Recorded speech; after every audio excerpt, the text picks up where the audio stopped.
フラを巻いてくれてありがとう。まだ響いてる。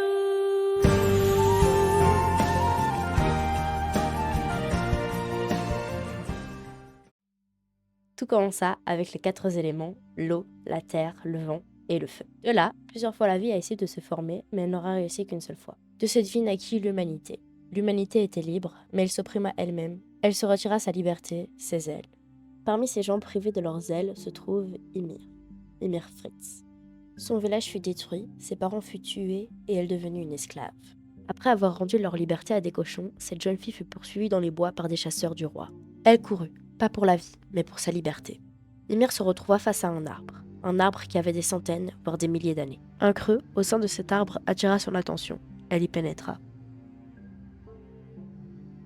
À bout de force, elle tomba dans le lac situé au milieu de l'arbre. Elle rentra alors en contact avec le parasite, se transforma en titan et tua les chasseurs. Elle revint auprès du roi Fritz. Le roi la bénit alors de sa semence pour qu'elle procrée. Le peuple de Fritz devenu donc la nation la plus puissante grâce à son titan. Ymir, devenue puissante, resta tout de même l'esclave du roi. Elle le servit jusqu'à en mourir, prenant une lance à sa place.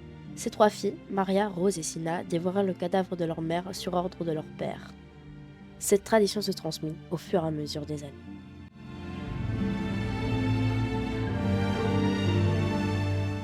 Pour toi, dans 2000 ans, voici le nom du premier chapitre de l'attaque des Titans.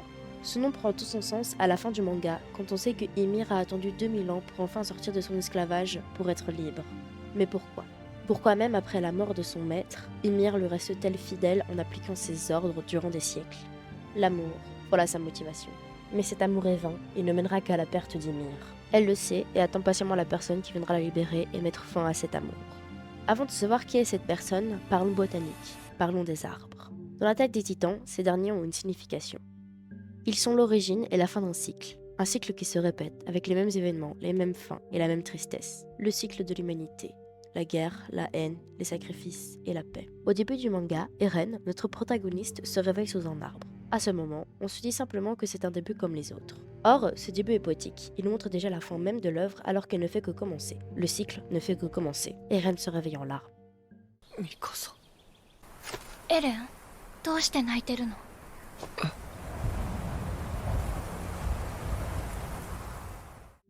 Il pleure. Mais pourquoi ? Il dit avoir fait un rêve, un long et profond rêve. Il fait même remarquer à Mikasa que ses cheveux ont poussé. Ils ont alors 10 ans, ils vivent au sein des murs, des oiseaux s'envolent. L'oiseau, n'y a-t-il pas d'animal plus libre? Avec ses ailes, il peut aller où bon lui semble. Mais s'il est enfermé dans une cage, c'est sa liberté qui s'envole. Tout comme l'arbre, l'oiseau a une grande importance dans le manga.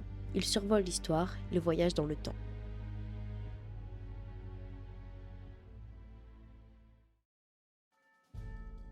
Bonjour à tous, je suis vraiment très contente de vous retrouver sur une nouvelle vidéo YouTube. Cette vidéo parlera, comme vous l'avez sans doute remarqué, de l'attaque des Titans, écrit par Isayama. On va un petit peu explorer le monde de ce manga / animé et un petit peu éplucher les théories écrites par la communauté. J'espère que la vidéo vous plaira, n'hésitez pas à vous abonner et à liker si vous avez bien aimé à la fin de la vidéo. Je vous le rappellerai de toute manière. Mais voilà, vous pouvez déjà le faire et bon visionnage. Beaucoup de choses mystérieuses entourent encore le monde de l'attaque des Titans, à commencer par les origines de ces derniers. Aujourd'hui, nous allons essayer de comprendre l'histoire de ce chef-d'œuvre ensemble. Pour ça, je me suis documentée sur plusieurs sujets, aussi bien aux explications de certains événements qui sont flous dans le manga qu'à certaines théories écrites par la communauté.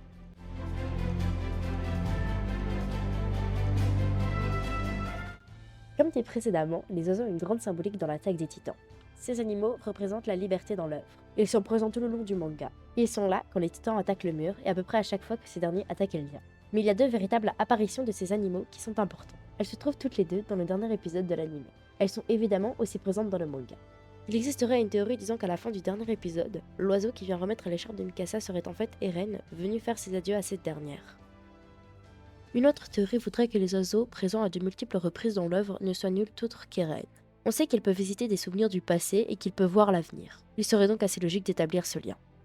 Un signe assez clair que l'oiseau a une grande place dans l'attaque des Titans est le symbole du bataillon d'exploration, des ailes. Le bataillon étant la division la plus libre et cherchant à acquérir encore plus de cette liberté.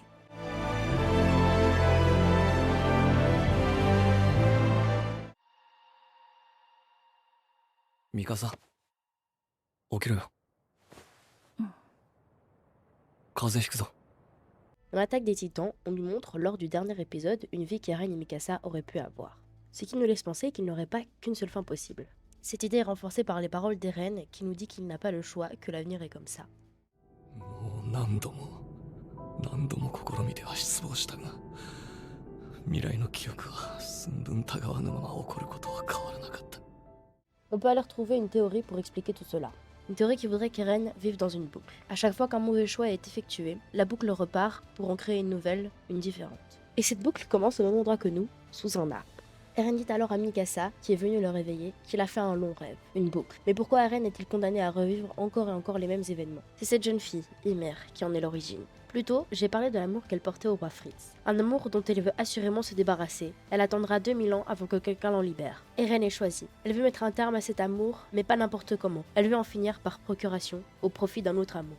L'amour de Mikasa envers Eren. Ymir et Mikasa se ressemblent. Très jeunes, elles ont toutes les deux perdu leurs parents. Elles sont destinées à l'esclavage et aiment quelqu'un. La seule différence qui fait qu'Ymir se soit emparée de l'amour de Mikasa est le fait que cette dernière ait été sauvée. Mikasa ne finira jamais en esclavage, elle fut sauvée par Eren. Là où à l'inverse, Fritz retenait Ymir, la gardait comme une esclave. Si vous avez regardé ne serait-ce que la première saison de l'attaque des Titans, vous savez assurément que Mikasa est bien plus forte qu'Eren. Pourtant, face à lui, elle devient impuissante. On sait qu'Ymir est un titan, la créature la plus puissante du monde. Pourtant, elle reste esclave de son mari. Le symbole de la liberté que Mikasa possède et non Ymir est l'écharpe qu'Eren donne à sa bien-aimée après l'avoir sauvée. Cette écharpe reste un élément immuable au cours des saisons. Mikasa y tient et ne veut absolument pas s'en débarrasser, même après qu'Eren l'ait haï.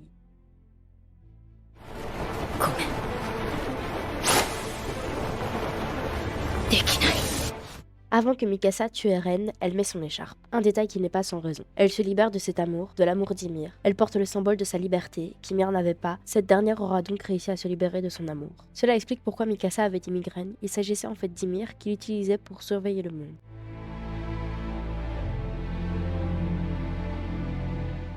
Comme je l'ai dit, tout commença avec les 4 éléments. Je vous ai aussi dit que la vie a essayé de nombreuses fois de voir le jour. Mais qu'est-ce qui l'en empêchait? Eh bien en réalité, c'était une entité vivante qui voulait simplement avoir la Terre pour elle seule, quitte à tuer toute autre vie qui essaierait de germer. Malheureusement pour lui, ce parasite fut fort affaibli par une catastrophe qui toucha le monde. Une météorite vint s'écraser sur Terre et une pluie de cendres couvrit les cieux, empêchant les rayons du soleil de parvenir jusqu'au parasite. Ayant besoin de ceci pour conserver sa force, le parasite alla se terrer dans un arbre. Il perdit beaucoup d'énergie mais réussit tout de même à survivre. Ymir croisa sa route et elle fut utilisée comme corps de substitution. Cependant, le parasite n'était pas encore rétabli à 100%. Ymir garda donc ses capacités cognitives et put contrôler son nouveau corps de titan. Eren sera le second pantin du parasite qui cette fois réussira à prendre possession de son hôte et tentera de détruire le monde à l'aide du grand terrassement. Vous l'avez donc compris, c'est le parasite qui est à l'origine des titans, il est le titan originel. Cet insecte est d'ailleurs inspiré d'un insecte qui a vraiment existé il y a 500 millions d'années, au début de la vie. Le nom de cet animal est Hallucigenia et ne mesurait en réalité que 3 cm.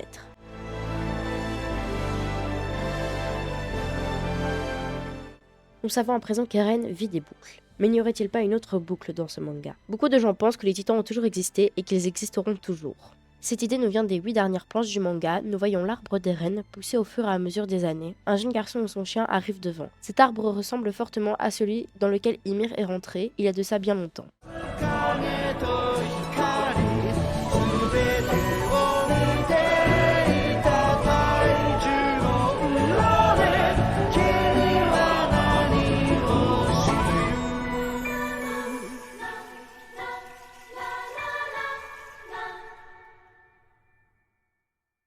Cela nous laisse suggérer que le cycle de la guerre des titans ne prendra jamais fin. 2 questions se posent alors. Ymir a-t-elle été le début du cycle, ou bien d'autres titans ont-ils existé avant elle? Le combat d'Eren a-t-il été vain? Pour répondre à la première question, je pense qu'Ymir n'est pas la première. Dans le manga, on ne voit qu'une de ces boucles. Il y en a eu avant et il y en aura après. Cet avis est tout à fait subjectif et chacun est libre de se faire son propre avis. Pour ce qui est du combat d'Eren, à long terme, il est effectivement inutile puisque l'histoire est vouée à se répéter. Mais il aura au moins permis à ses amis de vivre le reste de leur vie dans la quiétude. Isayama nous fait clairement comprendre que l'histoire va se répéter. Comme Eren le dit, personne n'est un dieu ni un démon, on est juste humain. Dans ces paroles se retranscrit toute la leçon qu'Isayama voulait nous transmettre. Une dernière question me vint alors à l'esprit. Quelle était la bonne solution? La boucle se répétera de toute manière, alors pourquoi a-t-il fallu que 80% de l'humanité soit décimée?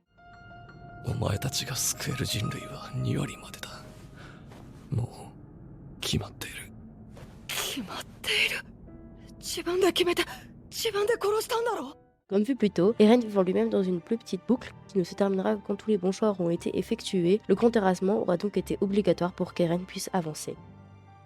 Au début de l'œuvre, Eren ne se souvient pas de la boucle précédente. Il se rappelle seulement d'elle quand il embrasse la main d'Historia. Eren doit donc sacrifier sa liberté pour sauver celle des autres. Il finit la boucle en mourant en tant qu'humain, pas en tant que dieu ni en tant que démon. Il sera battu pour la liberté.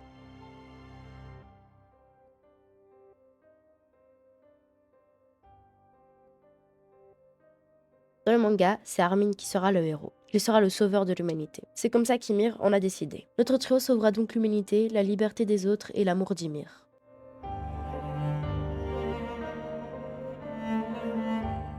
Il n'y a pas grand chose à dire sur ce garçon. Beaucoup pensent qu'il va hériter du titan originel en rentrant en contact avec le parasite. Il y a même une théorie qui voudrait qu'il soit un descendant de Mikasa. Je suis cependant sceptique par rapport à cette théorie. Ce serait un peu trop précis pour moi. Cette théorie viendrait du fait que ce jeune homme porte une écharpe rouge, comme Mikasa. Une autre théorie qui me paraît cette fois plus plausible voudrait que le nom du premier chapitre ne soit pas une note d'Ymir à Eren, mais plutôt une note d'Eren à ce garçon. Pour ma part, ce nom fait allusion à ces deux significations, ce qui rend l'attaque des titans encore plus poétique.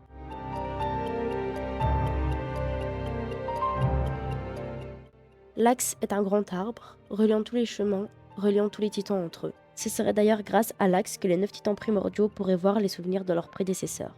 L'Axe est un endroit où le temps s'écoule infiniment moins vite que dans le monde réel. Cet endroit a été créé par Ymir. C'est d'ailleurs là qu'elle construit les corps de chaque titan. Elle passe un temps infini sur chacun d'eux pour qu'ils soient parfaits. Cependant, même dans l'Axe, Ymir reste prisonnière et esclave de son amour. Elle attendra durant 2000 ans qu'Eren vienne la libérer. Une fois cela fait, elle lui prêtera sa force pour qu'ils puissent tous les deux se venger de l'atrocité de ce monde.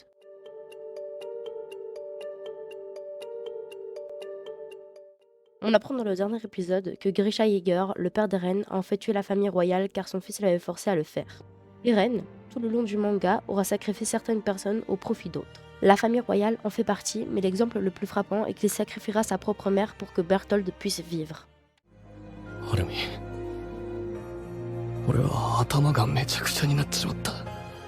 始祖の力がもたらす影響には過去も未来もない同時に存在する。だから仕方がなかったんだよ。あの日あの時ベルトルトはまだ死ぬべきじゃなかった。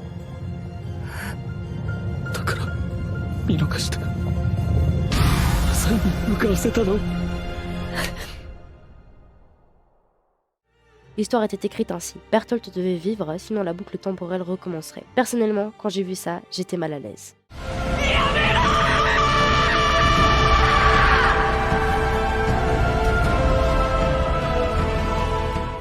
On sait que c'est le fait que la mère d'Eren soit morte qui forge notre personnage et qui le fait s'engager dans l'armée pour tuer tous les titans et sauver Eldia.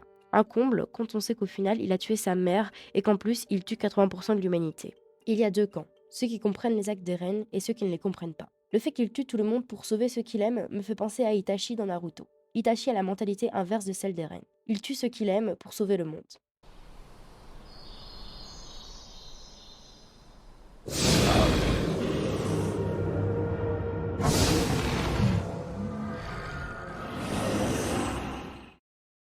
L'Attaque des Titans, écrit par Isayama, est une œuvre poétique. L'auteur veut nous faire passer un message fort. Je trouve que, comme certains le demandent, il serait dommage d'écrire une suite, cela gâcherait la beauté du manga et ça n'aurait aucun sens.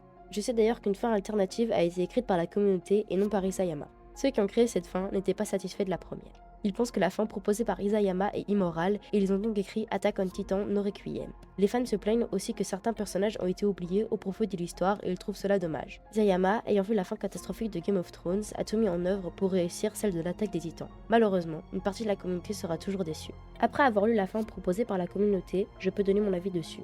Je ne la trouve pas aussi poussée que celle d'Isayama. C'est d'ailleurs cette fin-là qui m'a déçu personnellement, mais d'après ce que j'ai vu, elle est toujours en écriture. Je sais que la version originale est en anglais, donc peut-être qu'elle est finie, mais je ne la trouve pas vraiment satisfaisante. Si je vais conclure, je dirais que Isayama a marqué toute une génération avec son œuvre, cette dernière est très complète et très réfléchie. Merci beaucoup à tous d'avoir regardé la vidéo, elle m'a pris énormément de temps, je pense qu'Antoine m'aura pris 10 heures, quelque chose comme ça, pour écrire le script, rechercher les infos, le montage, voire même peut-être plus. N'hésitez pas à vous abonner et à liker la vidéo si vous avez bien aimé. Bye bye tout le monde!